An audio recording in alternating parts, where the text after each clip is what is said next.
Welcome back, guys. This is the Rut River Pursuit podcast. We are on day 6 of the Great American Outdoor Show. We were sitting down here outside the press hall, and you never believe who I ran into.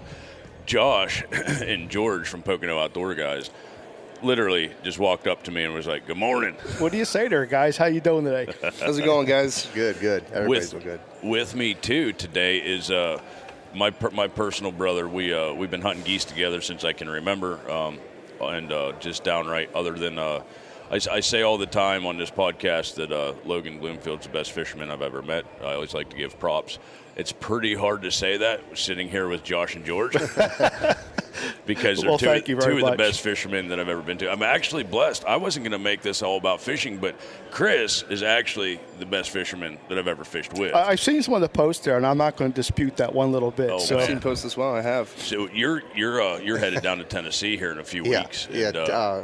Do a little bass fishing down there on the Chickabucks, and so that'll be a good trip for us. Absolutely. It said Chris came in here to the Great American Outdoor Show today to actually hit the fishing hall, particularly to look for a specific rod for that trip. Oh, nice. Not that you need another one, but we're going to go get some new ones. Might as well. It's only money.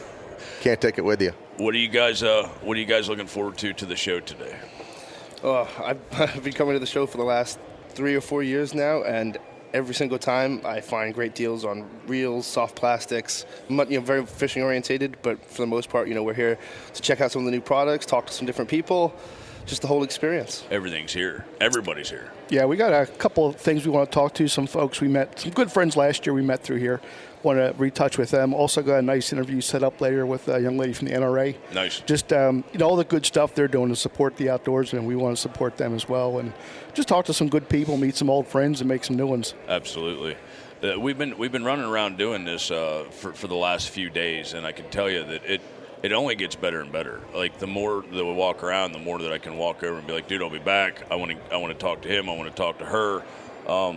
It's very difficult to get to everybody. Obviously, there's too many to get to, but there's people here from all over the world, and it's just way too interesting to not. You get caught up in conversations for 45 minutes, an hour, and then before you know it, time is gone. And if you guys get down here to the show and walk around and talk to some of these outfitters, both fishing, hunting, and company owners alike, I find that the camaraderie in here is no different than the bass boat or the duck blind. People love to talk to you. So, Chris, how much money did you bring for a rod today? Well, I have a few dollars in cash, but I definitely have a pretty heavy credit card load in the back wallet there. So, you know what that means, George? That means I'm getting 2 rods too. Yeah, you got to spend a little to have a little fun. So absolutely, why not? Yeah, I tried to be smart and say I'm only going to bring a little bit of cash just to limit it, but I could same thing. I got a credit card. I know I'll be racking some up. You're going to obviously try Josh to walk around the whole show, but I can imagine that I'll run into you multiple times in the fishing hall today. For the majority, that's where I'll be. Yeah. One of the cool things that I saw this year that I really liked to go with fishing was in the camper hall, the Northwest Hall, they have that rooftop tent that's slightly different this year, and later on today, maybe I'll tell you guys what that's all about. For those quick overnighters, like when we came down shad fishing with you two, we could get there fairly early and just crash out for a few hours in the parking lot. That's probably a great idea. Down to Gut Road catfishing. It's 3 a.m. I don't want to drive home. I just crash out till daylight. Drive home when I get a little shut eye because your eyes can get pretty weak after staring at the water all night. You can ask George. That's something I've been talking about wanting to do for a while now, but not really knowing how to do it comfortably or. Well, this one over here that they have actually don't need a truck. It'll fit on top of Subaru or anything. So go check that one out. Definitely will. There's definitely enough room for 2 people in it, but I don't know if I want to share my rooftop tent with Josh already after we've been shad fishing. The feeling's all day mutual. I also have with me Uncle Buck, and Lacy's with me today. So we're looking forward to getting our show started. We're going to go jump on here and do some social media, Facebook Live stuff. Stay tuned. We're going to have a great day at the show. Chris, thanks for coming. Hey, thank you. Josh, George. Hey, guys, we'll be seeing you out here pretty soon. All right, man, go kill it. We do it. See you guys. All right, Uncle Buck and me joined Carl Sauerwein. Yeah. And he's from Wyoming. We're down in the Outfitter Hall. What a great way to start out the morning, because we just sent the boys, Josh and George, up there to check out all the fishing stuff. So why don't we go out west of Wyoming hunting? Yeah, and what a way to do it here. We're about to find out from Carl. He does it in a unique way, don't you, Carl? I do, yeah. We pack back in the wilderness areas and do it on horses and mules. So I love that. It's something that not everybody gets to experience in life, but should. And I'm looking here. There's bighorn sheep, and you do elk and muleys. Mule deer, antelope, moose. We hunt for all the big game species in Wyoming. Is this you on this picture? It is, yes. He's got 7 horses with him. He's Mules. By himself, and he's got 7 mules with him. Yep. Yeah, Mules. That shows you what I know. I thought they were horses. Missouri mules, maybe. Oh, here we go with the Missouri thing. Just I like had to last throw that. I had to throw that in. well, there. maybe Tennessee too. All right, little Tennessee mule in there. Yeah. So this is Boulder Basin Outfitters, and it says Cody, Wyoming. So what if somebody were to come out hunting with you and give you a call, Carl? What would they expect? What do they got to bring? How do they, get in touch with you? What would they expect to come out to do? Well, first off, get in touch and do my website, boulderbasinoutfitters.com, or if they're interested in a summer trip, they can go to wyomingsummerpacktrips.com. Oh, nice. And I tried to do that to separate a little bit, so it's not all jammed up on one with 2 websites. But sure. We go through the booking process. I explain to them what they could expect, what we do, our kind of how we do it, and where would they fly into? they can fly into Cody. Cody. Yep, for the hunting trips. We're right about 18 miles out of Cody, and that. And if they were doing some of the pack trips, depending on, we do 8-day trips that go from Cody to Jackson. It's about a 90-mile trip on horses and mules. Start at Cody and finish at Jackson, or vice versa. So. That sounds horrible. Oh yeah. I would hate to spend all that time in the woods Without a noise with a guy named Sourwine. I love in it. the background. Yeah. Holy cow! I mean that's and talk about throwing back to an earlier period. Yeah. Again, throw away the cell phones. I love that. You don't have to hear a car or a horn or anything from the outside world. Well, what kind of terrain out there would you typically be hunting? Hilly.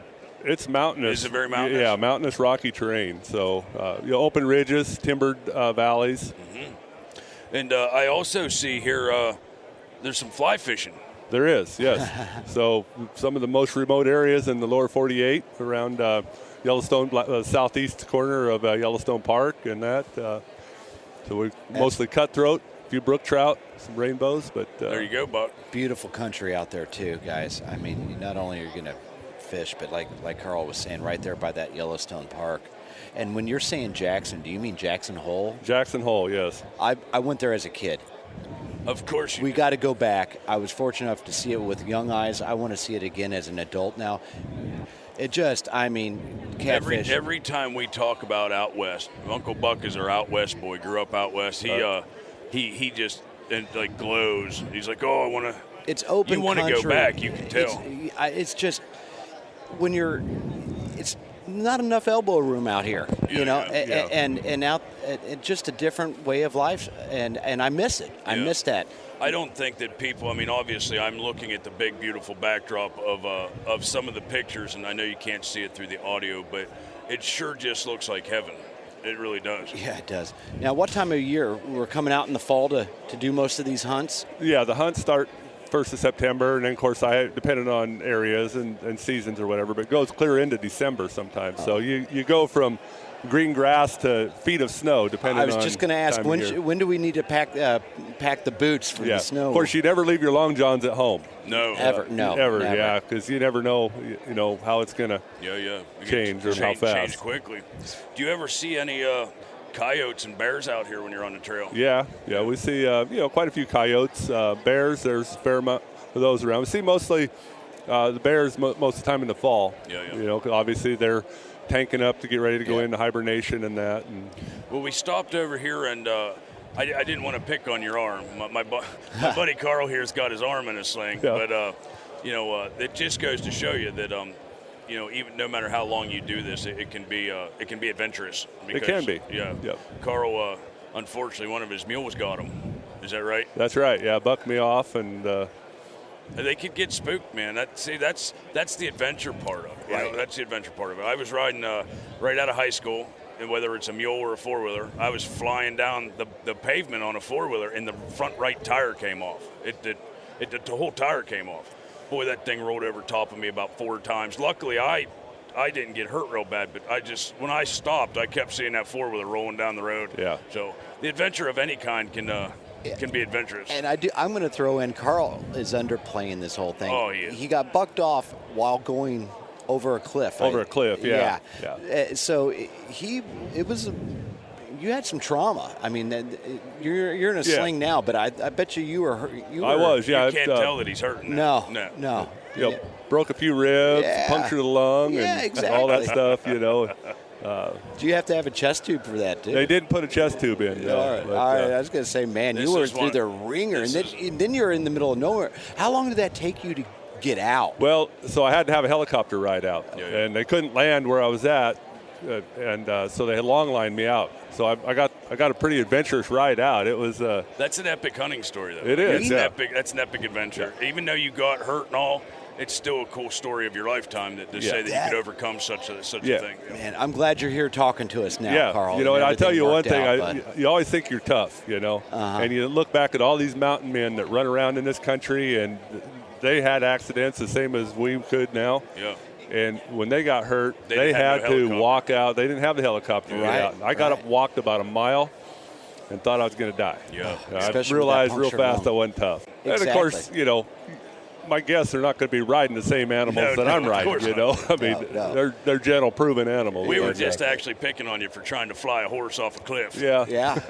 Well, I probably deserve it because I could have jumped off or bucked off in a nice spot. Instead, I just had to go the full extreme. Well, location, right? Exactly. If you guys get a chance to come down here and talk with Carl at Boulder Basin Outfitters, just a fun dude to talk to. And those kind of epic hunting stories are exactly what we try to strive for in the show anyhow. So didn't mean to pry into how you got hurt, but I wanted to hear the epic story. Hey, you bet. I appreciate you guys coming down and doing this, and want to thank the NRA for everything that they do for us at this show. It's a great organization doing great things for our industry, so really appreciate it. Thank you, Carl. Appreciate your time this morning. You bet. Appreciate Thank you. Hey, Catfish. What? Where are you taking me now? We've already been to Wyoming. Where are we headed to? You know, it's kind of cold out. Why don't we head south to Argentina? Ooh, it's pretty nice down there, I hear. Have you ever been there? No, but I know some guys who have been. Who's that? I know Nacho Castro and Dwayne Rutledge out of Cordoba, Argentina, with CNC Outfitters. Really? And it's right up our alley. You never told me you knew these boys. I just met them. Welcome, guys, to the show. Welcome, Nacho and Dwayne. Hi, Catfish. How you doing? Nice to meet you, señores. Nice to meet you again, buddy. So when we go to Argentina, it totally blew my mind because Dwayne was talking to me a little bit about, and we sat here and watched the entire video. Holy world class, not just hunting. I mean, I knew the world class hunting was down there with the bird population, but I just learned that I can hunt ducks, and I learned geese. The food looks. I'm not even getting on the food. Wait a minute. Yeah, I was don't looking even get at the there food. It looked great. I'm hungry That's now. later. Let's let Nacho tell them all about it. Yeah. Yes. I introduce myself. My name is Ignacio Castro Nacho from Córdoba, Argentina. All right? We are doing the best hunting of dove, pigeon in our area. I am very happy to be here in the great American outdoor because we have a lot of people who has the opportunity to know us, and we know a lot of new hunters. Absolutely. It's an outstanding show. We love it. Yes. Yeah. He's my friend, The Winds. This is our third year with the NRA Outdoor Show, and it gets better every year. All right, Dwayne, I'm picking up, you have an accent. Oh, I'm from the States. All right, okay now. All right, where are you from in the States? I'm actually from Pennsylvania. Oh, okay, so you're a local boy as well. I went down. Right. I went down. I did the internet search to tell you the story. I was planning a trip to Argentina, and I did what everybody else does. I got on the internet, and I went through the whole list. There's hundreds of them down there, and I narrowed it down to 3 outfitters in Argentina. And I called all 3 of them, and my heart told me to go with CNC Outfitters. It's Nacho Castro. And I went down, and we become best friends. And you live there now, right?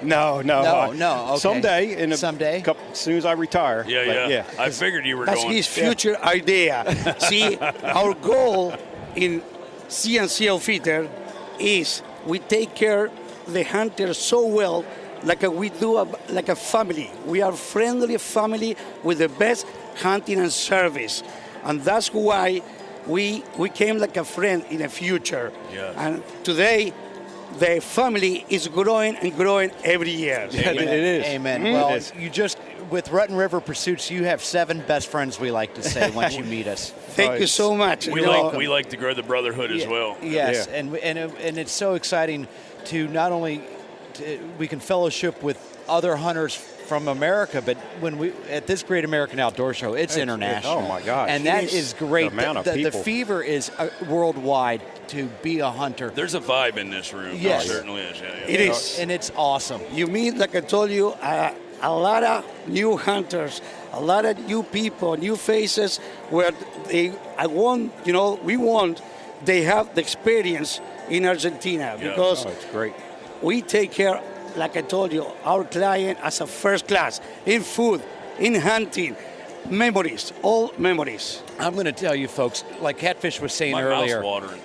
the video that's playing, they take you from arriving into the town, Yeah, we going pick you to up. the lodge, Yeah. a beautiful lodge. We pick you up at the airport, and we take care of you. Our packages include everything: transportation, food, lodging, drinks, and I don't everything. even need to bring a gun, do I? No, we have plenty of them. Bretta's down there, and you'll shoot till you're tired of shooting. Well, And- that's what I heard. He's told me. He said, "You can shoot 1,000 rounds down there. That's crazy." Easy. Easy. You have hunters, they go in there to shoot 80 boxes shell. We're talking about 2,000 shells every day. Holy mackerel! How many did Phil shoot in one day? We have a record of one hunter from England. He gets 7,575 dove in one full day. That was November 11, 2011. Buck's head just It's blew on up. YouTube. How did he even lift his arm? It's on YouTube. How, Go to how did he even Wait, do that? here's a question for me. Physically. What Yeah. like, you know how like our local dairy farmers here in Pennsylvania, the trucks come in every day to get the milk and leave with the milk because Mm-hmm, they have to.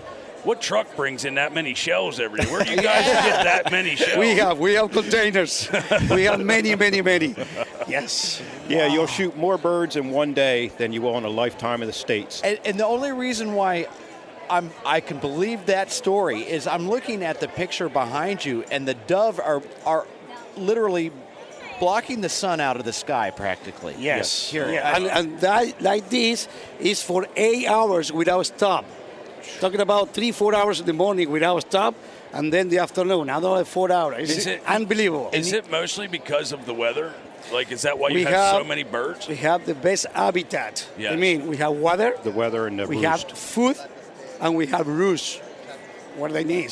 Yeah. It's unbelievable. And I think the only thing that could tear me away from that 8-hour day of shooting is this lunch that I'm watching being prepared. I was saying, my mouth was watering. Looking at this video, looks like you're watching the Food Network. It's 5-star. It's like a 5-star restaurant.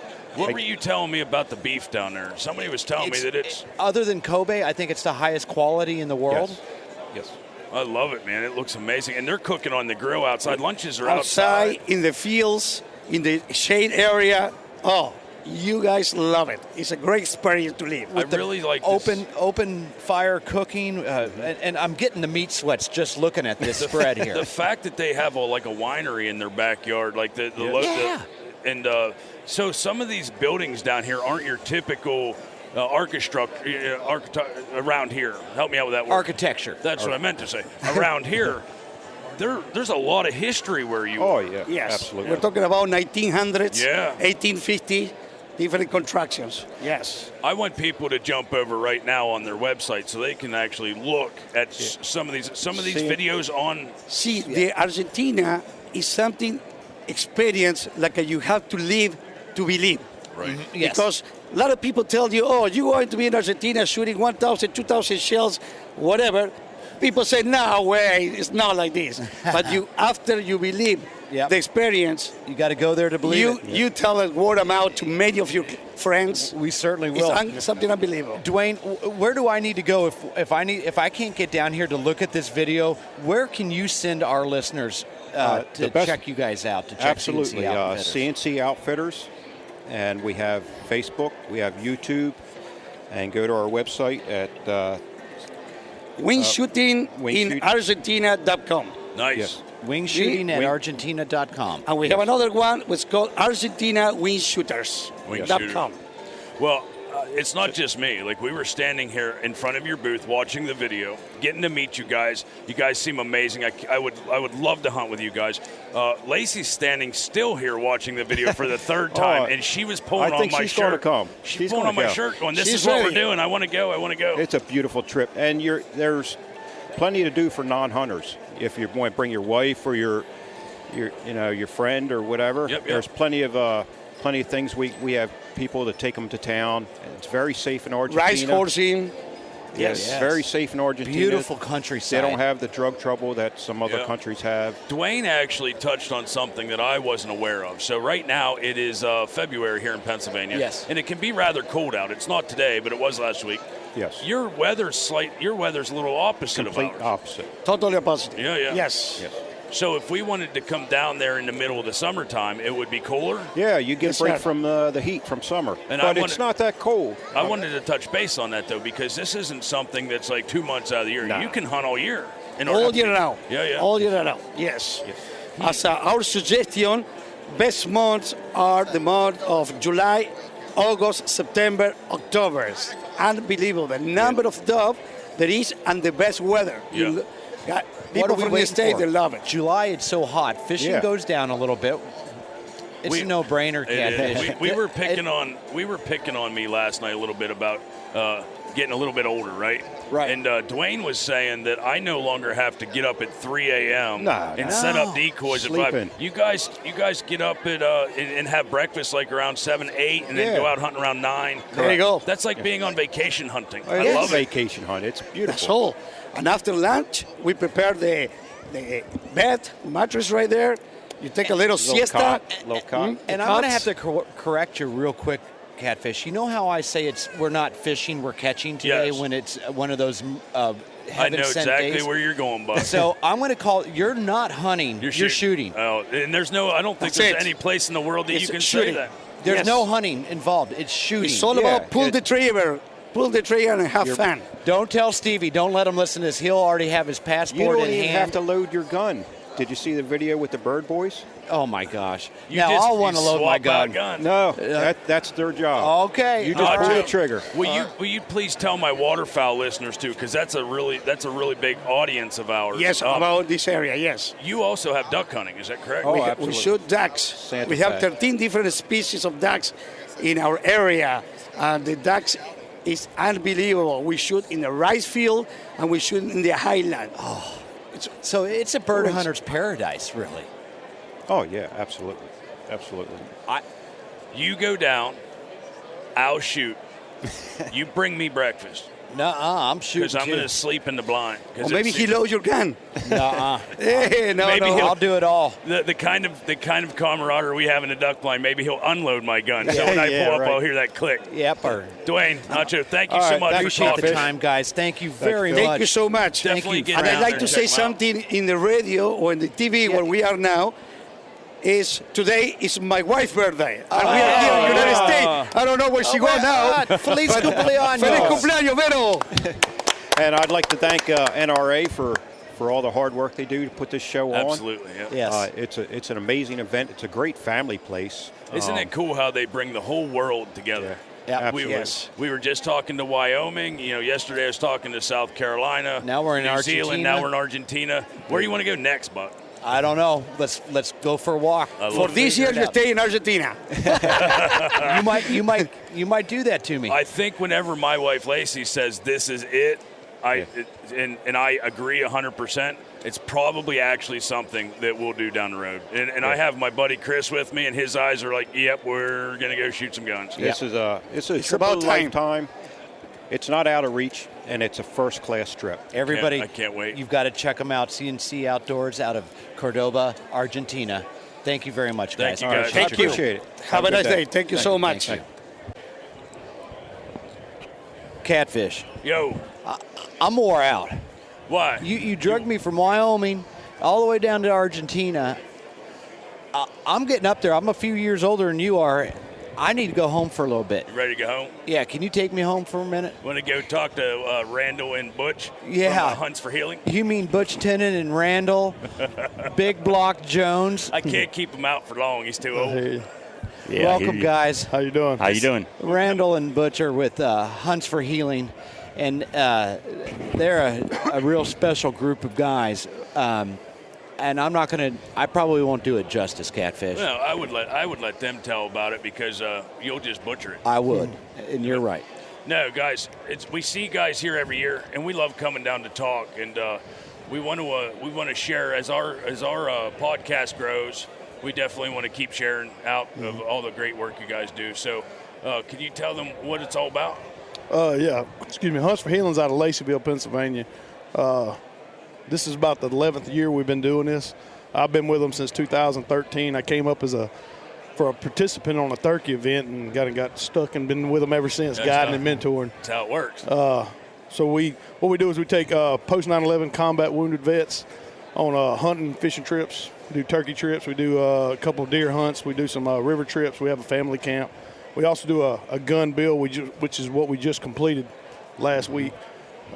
We just bring them guys up. It's basically deer camp for about 4 or 5 days. It was really small, really intimate. A lot of these bigger organizations do like 30 and 40 people, kind of like a dog and pony show, but we kind of keep it real small, real intimate, kind of give the guys a kind of decompress and relax and it's a family kind of hang out. Exactly. Yeah. Exactly. Like deer camp used to be, man. Yeah. That's right. When I grew up, we had a deer camp too, and it was the same 10 guys every year. And even though I don't get to see those guys every year, when I see them now, I pick right up where it was. That's like I just talked to him 10 minutes ago. That's right. That's right. It definitely builds a family. That's right. There's no other way to help somebody but through the outdoors. Absolutely. I'm convinced of I it. agree. I mean, it's something about our primal nature of being. We're not meant to be cooped up indoors, and that's right. the human No, body not at needs all. to be reset. The mind needs to be reset, and getting outdoors, I think, it helps me. Well, I'm sure that the guys that you take hunting too, that's a spiritual healing for them as well. Oh, absolutely. Well, the one thing I kind of come to realize this about a year ago. I don't miss getting up at 4 in the morning. I don't miss shaving my head, and I don't miss doing the PT and all that. I miss the platoon aspect of it. So that's kind of what Hunts for Healing gave me, was the whole platoon aspect. When you get these guys like me and Travis Rupert, he's been on the show before. We met in 2013. We come up here. We all hang out. We all communicate on Facebook through The brotherhood. Exactly. brotherhood. Exactly. And if we all need to get a kick in the butt, we all get a kick in the butt. If we need to be encouraged, we do that. If we need to have somebody just to listen to us and let us vent, we got that. Yeah, that's the kind of stuff we didn't have before.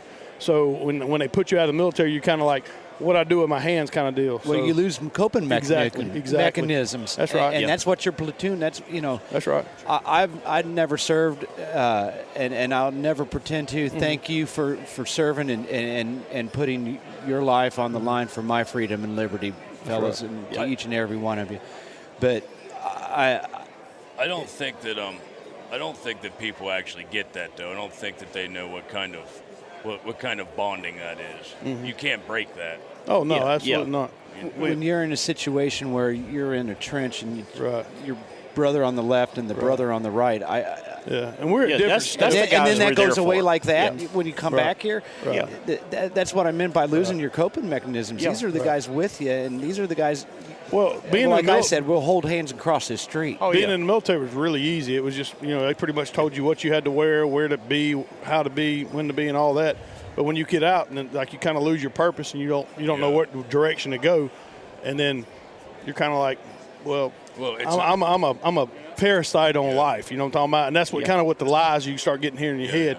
But then you realize once you come here, and for myself, like, I got to be a guide and a mentor now. I repurpose myself. Yes. You know what I'm talking about? Now I do have a purpose. I don't have to lay in bed. I don't have to be miserable. I have somebody needs me. And what we do is we reach back and get our brothers that are in the dark places and pull them forward to us. No man Drag them left along behind. with us, man. right. Drag That's them right. along with us. I like that phrase, where we go one, we go all. That's it. If people want to come out and support you guys, you're here at the show in the Outfitter Hall. If people that can't make it down here want to go to support you guys, how can they do that? Well, we have some brochures that we have out. We have let me get one right here so I can read. They can go to huntsforhealing.org. Right. And there's all the information about everything we do. Guys can sign up to come do the hunts. We also have ways on there that you can donate. Good. If you want to if you want to help us out in any way, and you know you can't get here, huntsforhealing.org has got all the answers that you need. Yeah, go and check that out. I'm sure that they can find a lot more information than I could possibly ever touch base on here, just standing here talking. So, right. You guys have anything coming up for 2019? Oh, we just got through with our gun bill. We did our flintlock the 1st of January. Now, Yeah, that gun behind you looks pretty sweet. thank you. Our next event will be our turkey hunt and our spring turkey, and then we'll have a river trip, probably June, and then we'll have a family camp at end of July, 1st of August. And that's one where we bring the whole family, because a lot of times the families get overlooked by a lot of organizations. You know, they were just as much at war as we were. They just weren't getting shot at. Maybe. Yeah. And but then we'll have a inline hunt in October. So we have several events coming up in October. And we got our sister organization, Patriot Cove, they got some events coming up where they do strictly fly fishing. Oh, nice. But they kind of umbrellaed underneath us, and so we kind of. They specialize in that. That's great. They also have a caregiver camp. That's right. As well with the Patriots Cove, where Miss Melissa Swire, she takes in the caregivers and kind of gives them a break and gives them someone to reach out to, because we're hard to put up with. Yeah. I mean, honestly, we are. Most of us are divorced or we're in bad relationships, and we're just hard to deal with sometimes. We understand each other more than anybody will ever understand us, and it's so hard on our loved ones, because we do everything we can to protect them. Yes. Because like we've talked about here in the booth, they're innocent. Yeah. We don't want them to know what the real evils are out in the world. Exactly. If I can mask that and keep it covered up, it protects my children. Yeah. Text my mother, Well, that's exactly what I believe that you guys are trained to do. You protect us abroad, and you come home and you try to do the same thing. You don't really think that you ever lose that, do you? No, Just try to it doesn't go away. Shield the world from evil is a honorable thing, even though it does mess with you. Yeah, like I said, it's one of them deals when you kind of keep it up, it eventually comes out. Anger, anxiety, and now let me ask you a question. So the hunters that come down get the benefit from all this. Do you, from me, when you get to help somebody out, do you feel that too? Oh, absolutely. Oh, yeah. That's the reason we do what we do. Yeah. Like I said, it gives you a purpose back in life. Yeah. Because I sat for 2 years going, what do I do? I don't know what to do. Yeah. I mean, like I said, you had a mission in the military. You knew what you had to do, and it was pretty simple. It wasn't really hard. Now you come back to civilian life, and you're injured to the point they won't hire you on a normal job, and you can't go back in the military. Your purpose there is served, and you're kind of like, I'm useless. You know what I'm saying? So now when you come into this, it kind of gives you a purpose to move forwards. And if there are other guys out there right now, guys and gals out there right now that have served and maybe they're lost, not only through the website, is it something that they could possibly lend a hand to help somebody else? Oh, absolutely. Give them some purpose? Absolutely. Yeah. We like to bring guys in and let them go through the program and kind of see what we do. Yeah. Because like I said, a lot of times there's great organizations out there, and they do great things, but a lot of them end up being I hate to say it, not disrespectful, but like a dog and pony show. No, I got you. And the guys, they get a benefit out of it, but they can't come back and help. Right. What Hunts for Healing, if you go, we put you through the program. If you come back, we're going to put you to work. Your you know family. what I'm saying? Yeah, your family again. First time you're a guest, next time get up. Yeah, you got to work. Get your own drink. Yeah. You might be a guide, a mentor. You might be the head trash taker out or whatever you want to call it. Might be the floor sweeper. Exactly. I mean, whatever needs to be done, we'll put you to work. You know what I'm saying? It's tough. It's tough to sit here and tell a bunch of guys that are hardcore that it makes my heart warm. Because I don't want. I'm soft inside right now. Literally, my heart's breaking because I know with my dad as a double amputee and taking him hunting, what it means to me. Right. And I can picture that through some of the things I've done in life, what you guys do for people, and it literally makes me cry inside, man. That's super cool, dude. Yeah. I'm so happy you guys are doing this, and I hope they get a chance to at least come down here to the Outfitter Hall in Seans, and if not, hit the website up so that they can support your efforts. And I'm quite sure I'll even see us again probably next year bigger and better than ever. So. Oh, yeah, absolutely. I thank the Lord for guys like you. Appreciate Yeah, it. man. I appreciate you guys. Well, even the guys and girls that are home, if it doesn't matter what your disability is, we can modify anything to take you on a hunting trip to do these things with us. All you got to do is be willing to say, yeah, I want to go. Yeah. No such and we'll word as make it can't. happen. There's no thing as heck can't. We have a saying on the podcast: you can't have no in your heart. That's right. No, That's right. if you got no in your heart, you're killing yourself. Yeah. We do. You're letting yourself down. I thought that was Uncle Buck saying. No, Uncle Buck has a lot of sayings. Just can't have no in your heart. Well, I tell you another thing we do. Like I said, me and Butch are from Mississippi, so we come up here. It takes us 22 hours to get here. Yeah. But when we went back home, when Mindy showed me this program through 2013, I went back and we started an organization called Team Murphy Outdoors, and we do the same thing down there that we do up here. But we also take it one step further, where we take the veterans once they've come through the program, and then we repurpose the veteran and use them as guides and mentors for disabled kids. Right. So that gives them it's like a twofold deal. But all this started from Hunts for Healing, so it all just kind of built from there. And no matter what it is in life, man, if you are a man, you want to feel your shoulders held high in the morning. Oh, yeah. You have to have some purpose. Right. Without that, you are a lost soul. Absolutely. So. A lot of people think you can retire and it'd be great to run to the mailbox and draw a check. No. That gets old pretty quick. When you ain't got nothing, you just got kind of. A lot of people end up dying within 6 months of retiring just because of that. Their purpose. You have to have a purpose in life. That's what we're built for. That's what we're bred for. It's in our DNA. I can see that. I mean, I got an older uncle. I can see that in his eyes. You know what? And he served, and I look at him, and you can see in his eyes almost something's missing. Oh, yeah. He Absolutely. feels like everybody doesn't love him, and it's not the case, but it's his heart's a little different, and it's a good one. Oh, yeah. I think it's just broken. Oh, yeah, absolutely. It is. Absolutely. It is. He's kind of lost his way, and when you don't have that purpose, you've got to find something to push yourself to get up to go do every day. Right. Well, Hunts for Healing does exactly that, and you guys get down here to the Outfitter Hall. Say hi to them, stop and talk to them. They can answer any questions that you have. And it's the fact that you guys are here in Lacyville, PA. I don't generally give out phone numbers over the podcast, but can I do that? Oh, absolutely. Because you can go to the website, but if you're listening to this, you can go to 570-869-1233 and call them, ask questions, because you can walk. Here's the thing: you can walk around this show and stop and small talk, but sometimes it's just better after the show to call and let's talk. Oh, absolutely, absolutely. There's less distractions. It gets busy. Exactly. So, and you have the time to spend. Oh, absolutely, absolutely. So we went from Wyoming to Argentina, back to PA. You know where I'm going? I'm going to the snack bar. Hey, thanks. We appreciate you guys. Thank you all. Appreciate y'all. Thank you. Appreciate you guys. I'm getting hungry now. All right, man. Thank you. We'll see you guys again this year, I'm sure. Y'all come see us. Thanks, guys. Okay, guys, we're still traveling the world, but we're getting closer to home. Now we are a body of water closer to us, Susquehanna Watershed, Upper Chesapeake Bay, and we are with guide Travis Manson of Travis Manson Guide Service, and he's also a YouTube star, Smallmouth Crush. How you doing, Travis? Good. So I stumbled on you a couple weeks because we had Captain Joe on of Susquehanna Fishing Guide Service, and you've been fishing with him, and you had a couple of videos, and one, you guys were rescuing a boat, which could probably be a whole episode in itself. Two, yeah. Yeah. So, but we're going to focus on what you're doing here today. You're representing your guide service, and you're representing your YouTube channel. You're also doing seminars. Yes. And what's going on for you? Sure. So the show is it's my second year here, and I do daily seminars talking specifically about trophy smallmouth bass fishing. Okay. And a lot of the information.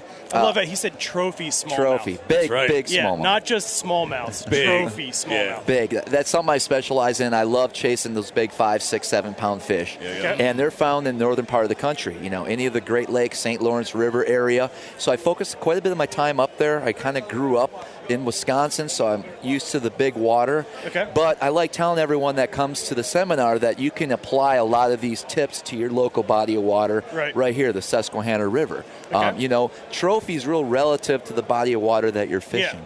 If you're on the Susquehanna, you catch a 5 pound smallmouth, that's a huge fish. That's a trophy fish. Yes, exactly. You're on Lake Ontario, man, we want to deal with those 6.5 pounders. Yeah. That's great. we were talking earlier before we started recording. You're targeting them lower Susquehanna, upper Chesapeake, which is really close to us. What kind of techniques are you using to get those smallmouth in the boat? Sure. So the upper Chesapeake, actually, I specialize more in the largemouth there. Okay. You're going to run into some smallmouth here and there. I don't run a jet boat.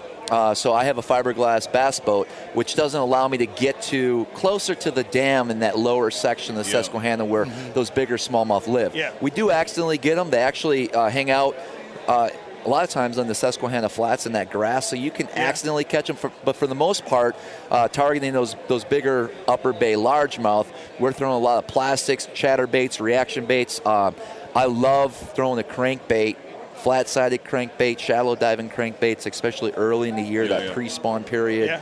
I mean, it's a blast. It's really a good fishery early on. Once summer hits, July, August, September. Now you're hunting. Yeah, because a lot of pressure, a lot of heat, and a lot of those fish are feeding at night. Okay. And so it does make it a little bit challenging later in the year. I think that's a lot of bodies of water, though, not just that has a decent fishery and guys know about it. Even when we come down, we have a fun place to fish where I live. Like late April, May, I tell everybody get down here to fish. It's really difficult to not get 2 or 3 blow-ups on a topwater per cast. Where come late June, July, you got to hunt 2 or 3 nice largemouth in a day. Doing the same technique. Sure. So, absolutely. I get that. So we touch base on your guide service. Our listeners can't see this, but there's a TV playing in the background, and you're just that's why I'm not looking at it. I keep just pig after pig into your boat, and that's what your YouTube channel. You give out information on catching these hogs day after day. I think that's nice of you because you could actually keep all that information to yourself and just be the baddest fisherman around. I really like the channel's really built around sharing a lot of my secrets. So I film pretty much everything. I fish a lot of regional, local tournaments still. So I do every practice is put out there, every tournament. And one thing I think that people appreciate watching the channel is I'm not really sponsored by a specific bait company. So let's just take Strike King, for instance. They're a great product. They make a lot of great baits. But if I was a Strike King rep, I'd be up doing seminars and having to promote their baits constantly. Just Strike King. When, granted, they have a great lineup, but there's so many other baits that I use on a regular basis to put fish in the boat. I can't just be tied down to one brand. No, I understand that completely. For our listeners, I found a video of yours about hair jigs, which I've seen them sold. I didn't know how to fish them. Now I do after I watched your 15-minute video. And it's awesome that you put out that information. No, I love doing it. I mean, it's a passion of mine. I try to get 2 videos out a week during the off season and then 3 videos during the fishing season. From that hair jig stuff, from that knowledge too, we actually caught on black hair jigs that were tied by my buddy. From watching that, we actually caught snakeheads this year on them. Really? Down in Blackwater, Maryland. Sure. Yeah, nobody else was throwing anything like it. And first 2 casts, bang, bang. Like, it's just something new they haven't seen. They want to attack it, and it's just another arsenal. People that don't really – I mean, it's not something you would typically just pull out of a tackle box historically, traditionally, from your grandfather as a black hair jig to throw for smallmouth bass. Right. Sure. Right. Very good. So you mentioned also the tournaments. What are you doing this year for tournaments? Sure. So prior to this year, I fished most of the I fished all the Northern Costa events, opens, and then the BFLs, and I do a lot of team tournaments. This year, I really want to focus on the YouTube channel and putting more content out, and kind of fish when I want to, and I mean, really just have more fun, fishing. Yeah. So I am going to commit, because it's hard to get away from the tournament scene. I am going to commit to the 5 BFLs in the Northeast Division. Okay. And I am keeping the dates open for the Costa, so I may jump into those, but right now they're not on the schedule. I just have a fun-filled summer packed with a lot of different trips. Upstate New York, Lake Ontario, I'll be up there a bunch. The Finger Lakes. I want to do a lot of inland lakes in upstate New York as well. And then focus a lot on the Chesapeake Bay and the guide service strong this spring. That's great. That's great. So can you tell our listeners where to find you? Sure. Best way, you can go on my website. It's travismanson.com. Of course, you can check out social media. It'll be at Smallmouth Crush, Instagram, and definitely would love to have your viewers and listeners subscribe to the YouTube channel, Smallmouth Crush. Awesome. Now, if I want to go out fishing with you, that's the same place I can get a hold of you? Yes, all the information's there. Best way is shoot me an email with dates that you're thinking of, and then if they don't work, I'll get back to you with some alternative dates. Gotcha. And what can people expect? Should they bring their, we have a guy in our crew, Stevie, who will bring 20 rods with him. Sure. Should Stevie bring 20 rods when he comes fishing with you? That's a good question. So I like to customize my guide trips based on that individual's expectations or what they're looking for. Okay. So for instance, if I have a guy that just wants to learn some spots, learn how to read water, we're going to focus on that. If they just want to catch fish, we'll do that as well. I can supply all the tackle that I use on a regular basis, so it's all going to be high-end stuff that I use. That's the same type of equipment that my clients are going to use, and then I provide all the tackle. Of course, if they want to bring their own, because a lot of people feel more comfortable using their own, they're welcome to bring as many as they want. We got plenty of room. They can bring the baits as well, and then we can fine-tune those baits if what they have may not be working. I definitely will have what they need. You do have a pretty sweet boat. Why don't you tell people what you're riding on for those outfitting trips? So all the guide trips are out of a bass boat. I run a Nitro Z21. So it's a 21 fiberglass bass boat. It's fully rigged with all the right electronics, all the gear. I mean, it's top of the line, everything on it. 150 on the back? 250. 250. Yeah. Sorry. Wow, I really shortchanged. Why don't you undercut him a little bit? Yeah, definitely. So you're that's cruising. I was gonna say that's gotta make that boat fly. Well, I saw one of your videos. You were going about over 50. You're testing out props. Oh, sure. Yep. Well, a typical bass boat, you're trying to get it to go about 72 to 75 miles an hour. Try. That's the plan. Stevie definitely lose his hat on that one. He lost his hat on a duck boat in the ocean, so that's good stuff. Well, it's perfect to talk to you. We appreciate it. And, sure, absolutely. Everybody check out his channel, check out his website, and if you're here, he'll be on the Hog Tank a couple more times this week. Yeah, excellent. Hey, thanks for talking to us, Travis. Thank you, Travis. Thank you, guys. Thanks, boss. Okay, guys, we have a special episode right now for you. And because I'm with guys from One Wish, we got Mark and Ken, and we have one of your good friends. The man. To tell a story.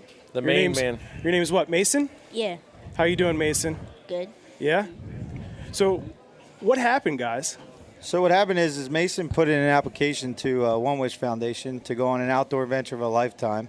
Okay. And Mason has a chronic form of leukemia. Okay. And he's a strong little guy, but all he wanted to do was kill a turkey. So I am a pro staffer at Mountain Hollow as well. So I contacted Ken and I said, "Can we help this little guy out?" And he said, "Absolutely." So he said, "Bring him up here and we'll try to get him a bird and see what we can do." And they made the journey up north, and there we were. It was awesome too.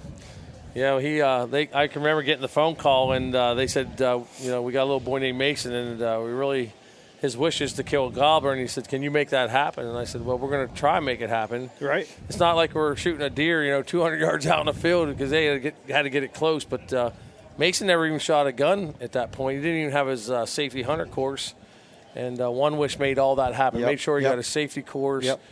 And then up at where we live in northern New York, we just made it happen. We had Randy Martin gave us his cabin, looks like Cabela's.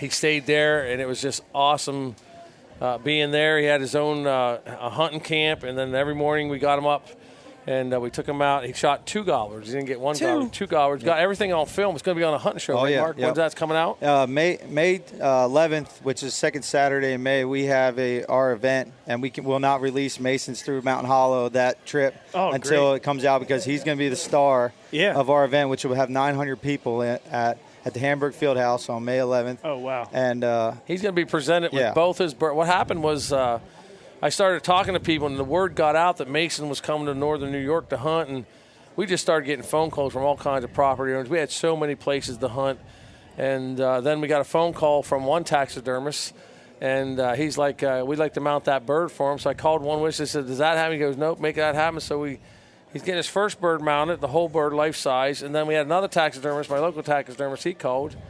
And he's like, "We're doing the second bird." There you go. So he's getting both birds mounted, and the community up there. It was such a great event. Like people were bringing them Adirondack chair. You got all kinds of gift. Got more stuff than I got, and that was pretty cool, wasn't it? So Mason, why turkey? I don't know. I just thought that would be really cool. It is pretty cool. I can agree. How'd you like when you? I'm sure it was a morning hunt, right? Mm-hmm. So you got in there. You're in the dark, and did they do some locating calls and make them talk to you while they're still up in the trees? Yeah. Yeah. And then what happened next? Kind of like right after. Right next. What happened? After daybreak. Yep. Oh. Right after daybreak is right about when they came down out of the trees. Could you hear them?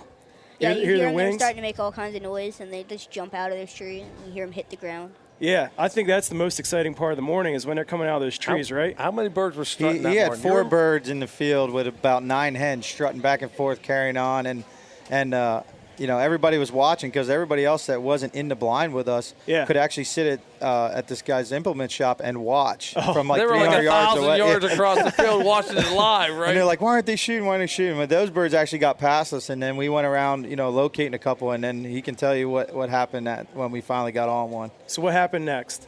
All right, what happened next? We actually located them. We finally found them. That was when we got the first one. We were sitting up against this rock, right? Yeah. And there was one point where one of the hens was close enough to where you probably could have touched it. Oh, wow. Yeah. Keep going. You're good. Yep. And then Ken was helping. then that's when we got the first one. So the hen walked by and the gobbler was chasing after it. Mm-hmm. And old Gerald, he was enticing that hen. That hen come down, got pretty close to him. We had sat there. How long did we sit there? Do you remember? Like an hour and 45 minutes. Yeah, I think the turkey it was. just wouldn't come, and then all of a sudden the hen came down and the gobbler followed. And then what happened? And then it got close, and then that was it. That was it. He pulled the trigger. All right. He pulled the trigger, and I'll tell you what, folks. Was there 3 of us or 4? I can't remember. 3 of us. There's 3 guys there, and we all jumped. I couldn't jump up. I was hurt. And we ran over to the bird. Mason was so excited, and there was 3 grown men there we were just crying. I mean, it was happening. The wish came true. And Mason looked up and goes, "Is everything okay here, guys?" He's like, "What's wrong with you guys?" But we were just so happy for him. We were so happy for him. And then I figured since he got the first bird, I did beg him a little bit, and I said, "Is there any way I could have the second tag?" And he said, "No way." That's good. He's had enough tags over the year. This is your turn, right? So you guys found another bird then? Yeah. Got another bird. Went back to the same place that we went the first morning, and I don't know how many more birds flew out that morning. Yeah. And do you remember what he said? There were so many gobblers. Here's what happened that day. That boss hen was actually right behind our blind, which the day before she was on the other side of the field. So when she flew out, they followed her. Yeah. Well, she landed in our decoys, and these 4 gobblers came running in. And they're going around, going back and forth. And everybody who's turkey hunting knows when those heads are together, you can't just pull the trigger. Right. And Mason's waiting. And then finally, they're like, shoot this strutter, shoot this one. And I'm videoing. I'm like, shoot any of them. I got them all on video. Yeah. And Mason lifts his hand up and points and goes, that one right there? And I'm like, just shoot him. He goes, can I shoot that one right there? And you were like, shoot him, and boom. Yeah. So, oh, man, that is awesome. Yeah. What, when they talk about you're shooting a shotgun, right? Yeah. A 20 gauge? Mm-hmm. Now, did that kick pretty good when you were practicing? That did kick pretty good. But yeah. But when that turkey was in front of you, did you feel anything? A little bit, but not as much, right? Just Ken's heavy breathing. Yeah. We actually, because you were too excited about those birds to even think about that shotgun. The second bird he killed, we made him carry the first one, but the second one we got some great shots, pictures, remember? And I said, you're carrying this one, and I'm done doing all the work. And so he had the bird over his shoulder, and he's going up to the field, and the bird is bigger than him. Yeah. It was so cool. Mason, how old are you? 13. You're 13. Mm-hmm. Man, you know what? I'm in my 30s and never shot a turkey. Wow. You shot 2, so congratulations, bud. Mm-hmm. Anything next? Anything else you want to get on? Next, I want to go for an elk. An elk? Yeah. I like it. That's perfect. Mason is on the Mountain Hall of Game Calls pro staff, so we had a little issue the other morning. He didn't get here until about 12:30, and I said, Mason, all the other staffers come here at 8 o'clock. And he goes, really? I said, but you're honorary pro staff, so you can come in whenever you want to. So, well, that's perfect. Yeah. And the biggest thing with these hunts, we can't thank the whole community of Potsdam and Parrishville that came together to help Mason get his bird. Canton, it was awesome. Yeah, everybody came together, and we put it on a fantastic picnic in Ken's church, and everybody, fantastic. It was awesome. Anything else you want to say, Mason? No? You just had a good time? Yeah. Yeah, putting a smackdown on two long beards. That's perfect. So where can our listeners find out more about One Wish Foundation? You can go on our website, which is www.onewishfoundation.org, or you can go on Facebook and check us out there. I think that we also have an Instagram, and you can find us anywhere on social media. So that's perfect, guys. Yep. So thank you, Mason. Congratulations on those birds. I can't wait to see that video.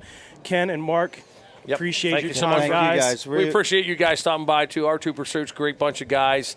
Allowing us to share Mason's story is awesome. And again, we also like this because we don't have to look at Ken. This is an audio version. He has a face for radio. Oh my Lord! Here we go. Right, Mason. Yeah. Yeah, he's on their side. That's for sure. Mason is definitely on the Mountain Hall of Ginkgo's pro staff side. That's a definite. So okay, perfect, guys. Thank you, One Wish. Thank you, Mason, for laying the smack down on those birds, and we'll see you guys later. Hey guys, we are still here in the archery hall. We just had to go over and talk to Randy for a little bit. I just showed up for the day, relieving Catfish and Bucky. I've learned, Ryan, when I'm with Stevie, I get to hang out in the fishing hall. Right. When I'm with you, where do we go? We go to the archery hall. That's right. And if we're going to be in the archery hall, I've been checking this thing out all week long, walking around, so I'm glad that you actually came over and talked to us. Your name again? Richard? Yes, sir. Richard stopped us, and he said, you guys got to come talk to Nick. These things are super sweet. We're at Zeus Broadheads, pretty much smack dab in the middle of the archery arena here. Yep. So tell us a little bit. It's Nick Albanese. Nick Albanese, yes, and sir. You are the creator, yes, we could say, of Zeus? Yep. With the help of some friends, I had an idea, and we sat down, and we started pitching it around, and I wanted to come up with a broadhead that, in my mind, would save, store, and restore energy. Okay. But in doing so, I also wanted to use materials that could withstand the blows and make a broadhead that was reusable. Gotcha. So I sat down one day and started thinking about some different things and used, say, like a boat with oars going down a river. Right. Okay, so some broadheads, they want to make like an independent type of float on the blade. Well, if you got two oars going down the river and one slams in, what happens? That boat's going to turn. Yeah. That's creating deflection. Yep. That is destroying energy. I didn't want to do that. I wanted to make a broadhead that was fixed first and foremost. Okay. I love fixed. But I only wanted it to react if it came into contact with bone. Okay. So that's where it started. Right. So you could have razor sharp blades, and they're cutting through hair, through skin, through meat, muscle, but as soon as it hits bone, now it's actually using a lot more kinetic energy. It's burning it because it's got to try to push through that bone. That's correct. There's broadheads on the market that bust through bone. Sure. We get that, but you're also losing kinetic energy. That's correct. So this with the looks blade, like exactly. So these two blades are going to fold simultaneously. Okay. I don't want independent anything. Right. I want them to fall together. Once they fall together and they get through that bone, boom, they're going to go back to their first, fixed position. Huh. So when it collapses, it's going to be a 7/8 by 7/8 fixed. When it's open, it's 1.5 inches by 7/8 fixed. Huh. And then did you base that dimension off of maybe, I don't know, ribs on a whitetail? Yeah, just about. I seems about right. Yeah. And the beauty of the Zeus is it doesn't have to collapse to 7/8. Right. That's why we call this a smart head. It's going to determine what it's feeling and only collapse what it needs to save that energy and give it back to you when it gets passed. Huh. Now, here's the crazy thing. It's moving and a grooving while it's going through.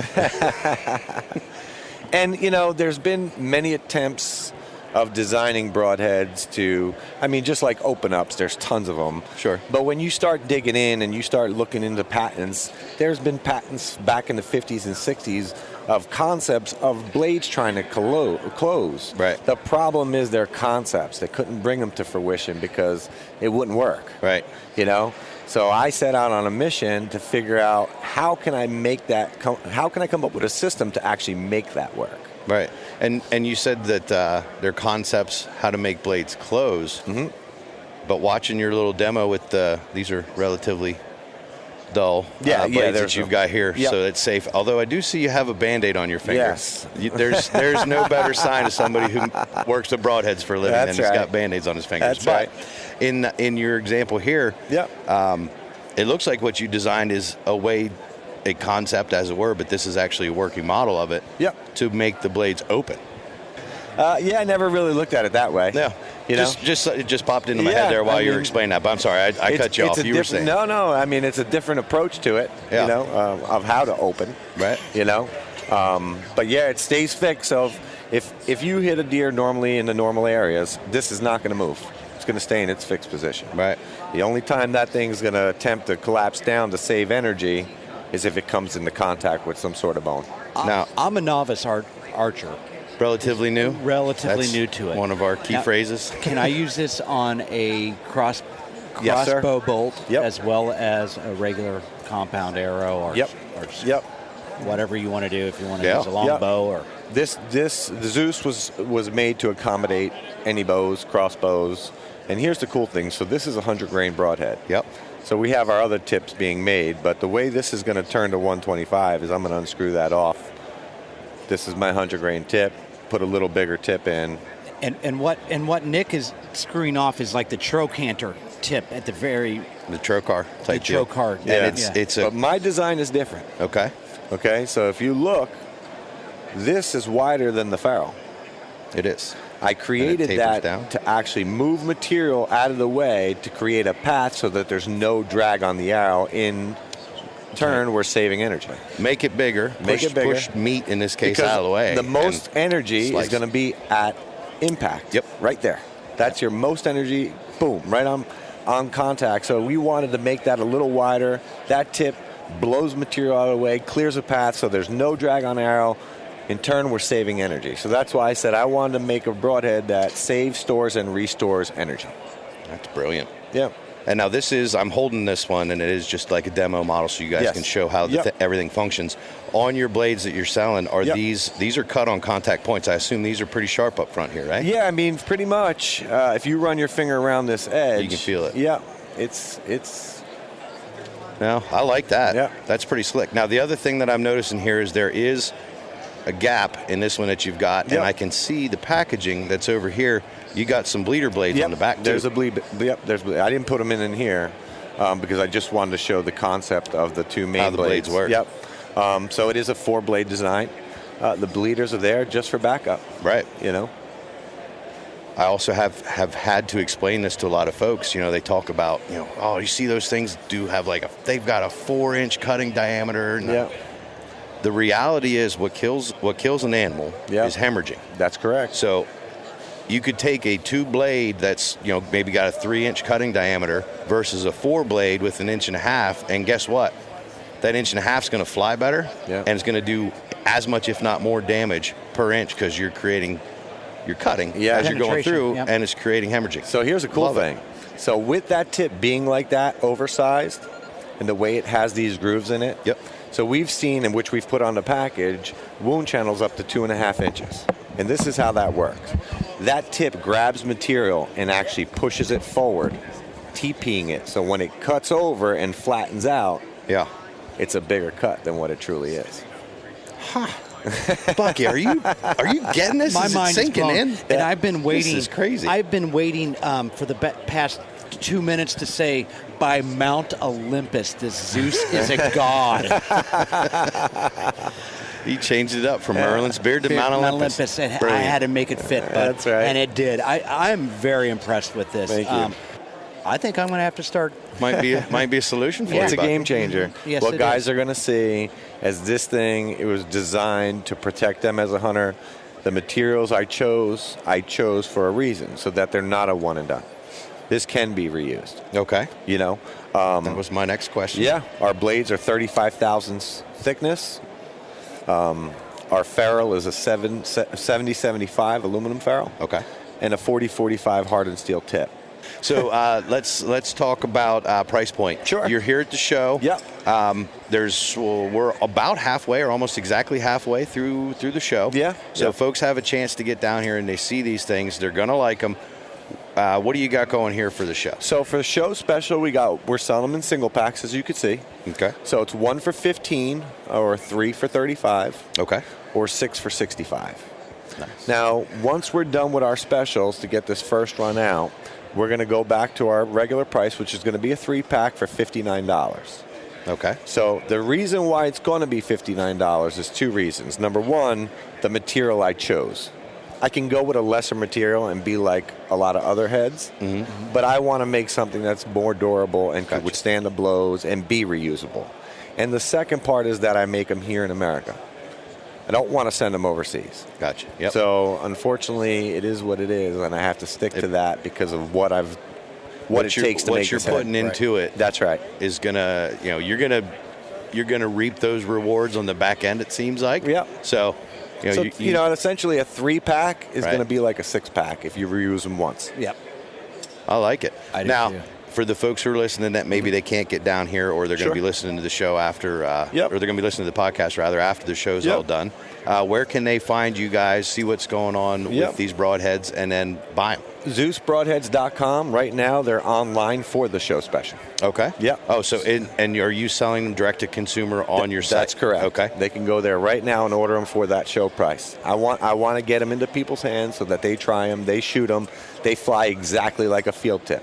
I mean exactly. Now, keep in mind, you have to have a tuned bow. Right. At the end Who's that sound like, Bucky? At the end of the day, you have like to I'm have talking to a Ryan. and part of that is because they fly in a fixed blade position. That's correct. So you're going to be, it's cut on contact, it's doing what it needs to do. Yep. If your bow's not tuned properly, you're going to have to shoot just a full-on mechanical or a field tip. Get your bow tuned right, and then you shoot the broadhead that's going to get the job done. At the end of the day, you want your bows tuned, right? I mean, if they're not tuned, you're losing energy. You're denying yourself kinetic energy downrange. Exactly. And then setting yourself up for more failure. Potential failure. That's correct. Yeah.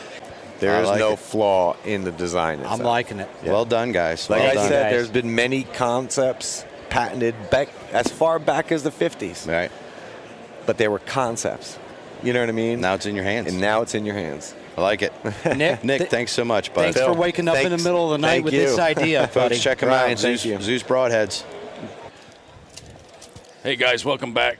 This is Uncle Catfish, and I am down here in the 4,000 now. I have a friend, Brooke, with me here that actually has just started some amazing things. And the only reason that I know this is because I have quite a bit of it in my house. That's right. That's right. Miss Lacy is with us. And so, Brooke, it's been a while because I knew that Muddy Girl was something else beforehand. Yeah.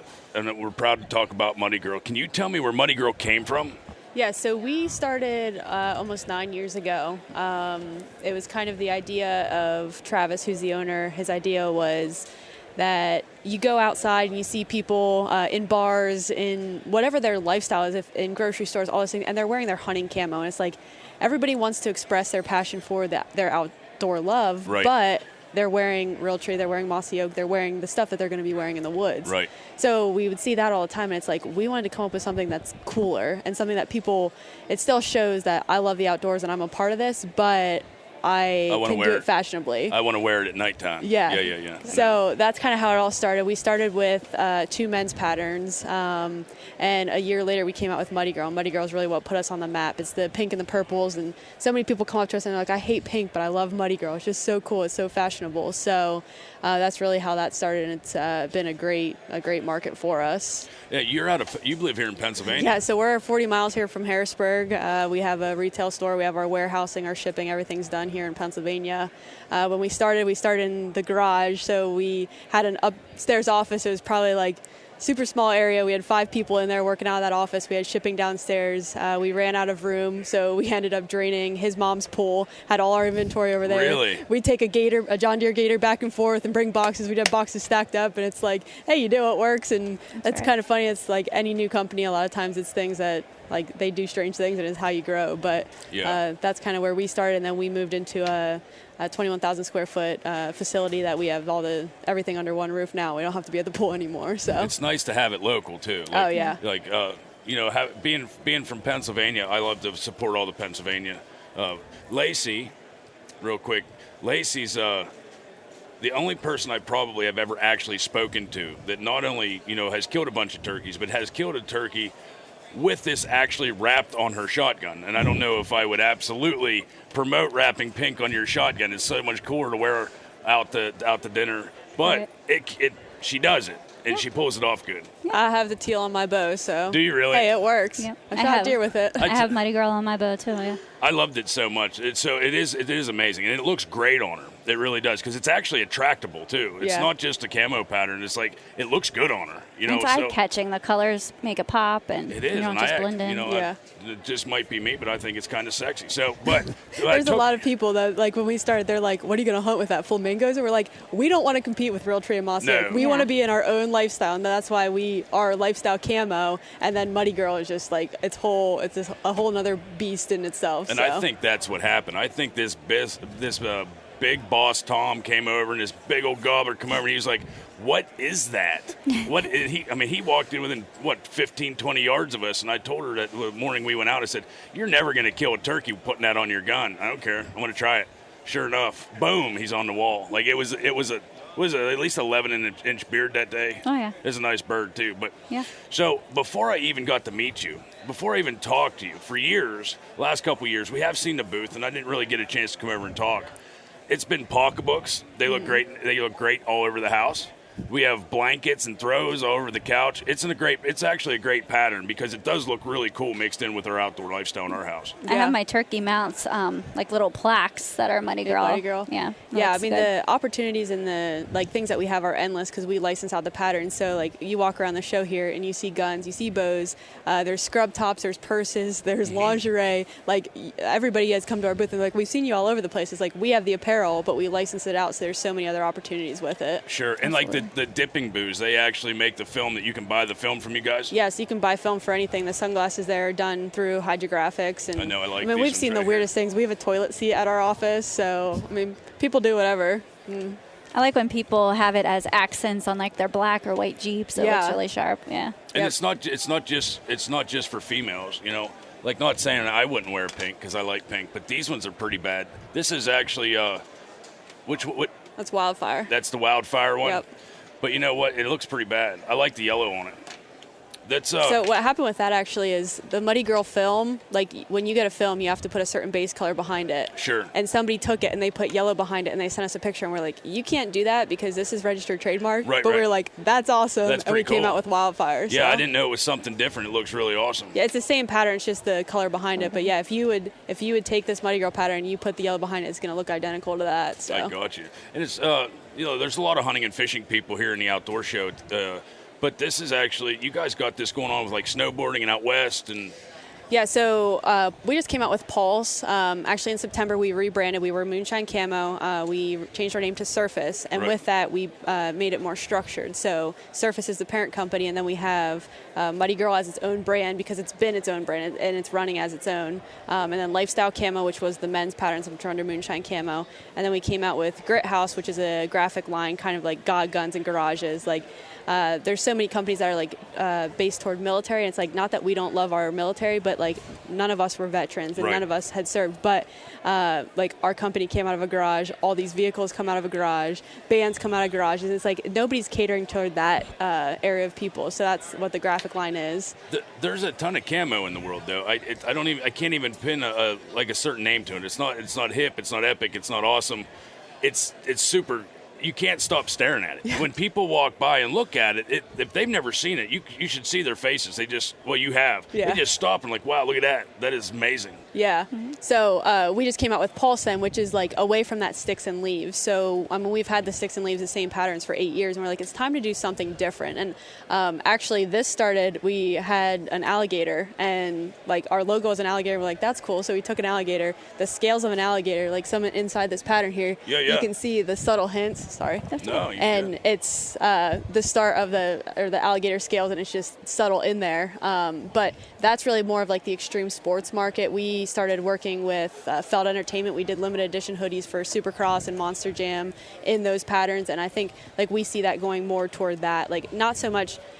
initially when we started, we're like, we don't really want it in the hunting industry because it's not really hunting. But then we showed it to the hunting industry, and people are like, yes, I get it, I love it. So there's the opportunities in the hunting side of it, but there's also there's a much bigger picture with that pattern compared to the sticks and leaves stuff, because that camo, either you love it or you hate it, kind of puts you in a box. So. Yeah. Right. To me personally, we just were in Chattanooga, Tennessee, not 2 weekends ago, and I saw girls wearing it at the aquarium all the way in Tennessee. Mm-hmm. So I don't know how far the reach goes, but I've also seen people actually in D.C. down at the Smithsonian's. We saw the girl wearing it down there. Actually, believe it or not, we were actually up at the what's the big seafood festival we went to in New England? New Hampshire. In New Hampshire, and there was quite a bit of girls wearing it up there. So it's actually really quite exploding. I saw it a little bit, and I went, all of a sudden it's everywhere. Yeah, so we have a website. It's surface.com or muddygirlcountry.com. So we split out the two because Muddy Girl has its own following. It has its own, it's all girls, and they just want to see Muddy Girl. But with that, we ship all over the world. Like, we can ship to any country. Australia, we have a distributor. We have people in New Zealand. We have people in Canada. So... Nice. Oh, yeah? So we got people from Ireland. Thanks for supporting us. Very cool. Sweet. So, yeah, there's people from all over. We ship nationally every day as far as the states. Texas is a big state for us. Florida. Amazingly, California is big for us. Really? And Pennsylvania is obviously our biggest. You walk around this show, you see people wearing it, but it's because we're local here. And I think it's really cool too because there's no limits to it. So you could wrap your surfboard in this. Mm-hmm. You could do your 4-wheelers in this. That's what makes it really cool. Is it's not only is it eye-catching, but you can take the stuff you really enjoy and actually make it this pattern. Yeah. So we do vinyl. We have a vinyl distributor, so they've done all that stuff. Like, our trailer's wrapped, our truck's wrapped. We have a John Deere Gator that's wrapped. They do golf carts. There's all that stuff that's already available. Then there's hydrographics, and with hydrographics, if it's something that can get wet, it can be dipped. So, there's endless opportunities with that. And then we also do the fabric. So, we have bedding. We have, like I said, the purses, the lingerie. There's just so many things. And it's I see new stuff every day. I'm like, I've never seen this before, but people are creative and they do different things. And And how did they come up with the name Muddy Girl? Who came up with that? So, what's funny is it was 2 guys that came up with the name Muddy Girl. Really? Yeah. It's pretty catchy. It's just a catchy stuck. name. Yeah. So, with all the names, it's always so difficult whenever you're trying to think of a name for something, because you need to be able to get all the social handles, you need to be able to get the website, you need to be able to get this. But I don't know, it's just fitting. It's not I don't know. It's for a girl that's not afraid to get muddy, but you're still a girl, so you want to look fashionable. Our fan base really is that you're not afraid to get your hands there, you're not afraid to work hard, but you still want to look nice. You want to be presentable, and that's what it is. And honestly, if you've never been to a big 4x4 jamboree, mud time with big trucks and 4-wheelers, out in the rain. That's a lot of fun. So there's nothing wrong with getting muddy. I love getting dirty on the weekends and just driving big trucks through the mud. Oh yeah, we sponsor a Muddy Girl monster truck actually. So that's really? running. We have all kinds of stuff. People in Muddy Girl. We sponsor a pulling sled, and they have a Muddy Girl truck. They have a patriotic truck in our pattern, and then they have a lifestyle camo truck. Sweet. Well, sled. Lace, what if you had your option to put Muddy Girl on one of the other guns and go hunt something in the world, what would it be? Are we going to go to Africa and hunt greater kudu with this on your 7mm08? I really do want to hunt Africa. Isn't your 7mm08 in Muddy Girl? Yeah. Yeah, your deer rifle is too. I made you purchase a gun for me in Muddy. I said, I don't want that gun. It's not Muddy Girl. Yeah, so I bought her a deer rifle and had to buy her another deer rifle because it was not in Muddy Girl. That's actually a true story. I forgot about that. Yeah. I don't want to say that I don't know. I feel like it does help get people into the outdoors. If girls are with their husband, their boyfriend, their dad, or whatever, and they're going to a show with them or a store with them, anything, if they see a Muddy Girl gun, it's I want to use that. I actually had people come up to me and say, my daughter got into hunting because she saw a Muddy Girl gun and she wanted it. And so she started shooting it and she loved it. And now she's deer hunting. And don't let anyone tell you can't go hunting with it, because I've killed multiple deer with it. Here comes the bragging. Turkeys. So it is something that you can actually hunt in. If you're hunting, especially turkeys out of a ground blind, it's black anyway. Wear a black shirt with just this on the sleeves, you're fine. Absolutely, I agree. Fine. You can totally wear it hunting. We're in that too. Me and Lacy, we're here in one of the biggest hunting industry shows in the world. we're first to tell you, too, that when we go out hunting, it's for me and Lacy to hang out. Yeah. Everything else that we would get afterwards is just icing on the cake. So if you want to wear Muddy Girl and I want to go out and wear a giant orange jumpsuit that says R2 on it, let's do it. So absolutely. It's all about having fun anyhow. I said, like, I can't imagine hunting and not having people to hunt with. Like, my favorite part about it is the camaraderie. Like calling somebody and say, guess what? I just hit a deer. Like, and they're like, I'll be right there. And they're like on it. And we just like, that's the best part. Like, I know people that are like, they just go out and they shoot a deer. They do it all themselves. And I'm like, to me, that wouldn't be fun. Like, it's cool. Wow. But the best part is being able to do it with other people. And Yeah, people the you social love, so. aspect of it, definitely. Yeah. But I think Mighty Girl Moose Hunt in the works. That sounds like that'd a be good. awesome. What's so Good thing. tell me about Gunskin. Gunskins? Right. Okay, so yeah, if you don't have a Muddy Girl gun, there's a couple options. You can go to our website, you can order vinyl, and there's vinyl for shotguns, there's vinyl for rifles, and it comes in pieces that you can put it on your gun. It's labeled, and it would say, like, this goes here, this goes there. Oh, yeah, I've seen similar stuff like that. That comes in Muddy Girl? Yeah, if you're in Pennsylvania, if you're close to Mount Pleasant Mills, come check out the office. We have it all remodeled. There's a huge Muddy Girl section. There's so much going on there. Yeah, it takes a lot of effort, but the creativity behind it and the people that we have in place, they do a great job as far as, I mean, we did it all ourselves. We're like, they had the idea and we did everything, and it's like the pride in it. Like, I walk into that place and I'm like, I work here and this is awesome. So It is. It is super cool, and you can tell that you truly love it too. So I don't think there's any end to it. We're excited about Muddy Girl, and then we're excited about Pulse. Next year it's going to be something different because it doesn't seem like you're one to ever slow down. Nah, we'll keep going. It's going to be great. Where can they find you? Like, obviously, I guess that you have a website that they can go and buy stuff from and check everything out, and any social media type tags. Yeah, so surface.com is our main website. We got muddygirlcountry.com. Social media, the biggest one's Muddy Girl Country. We have Pulse Patterns. That one's for the newest pattern, and those are the main ones. Facebook as well as Muddy Girl Country. We're still here this weekend. If you're here in Harrisburg, you come check out our booth. We're with Big Frig Coolers. They have stuff that is in our patterns. There's a lot around here, and then Nashville next week. So if you guys get a chance to come down to Harrisburg, Pennsylvania, come down here and check them out in row 4000. And if you are looking to go to Tennessee and don't have a ride for the next big show, then just hide in the trailer. I'm sure you can get out when you get there.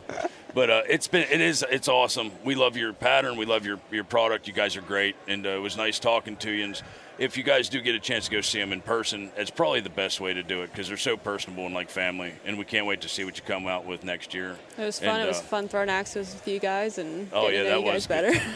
Because I'm sure whatever you come out with next year, we'll have a bunch of it, won't we, Lacy? Absolutely. That's women's favorite thing to do, shop. So absolutely. Love it. Later, guys. Hey, thanks. Later.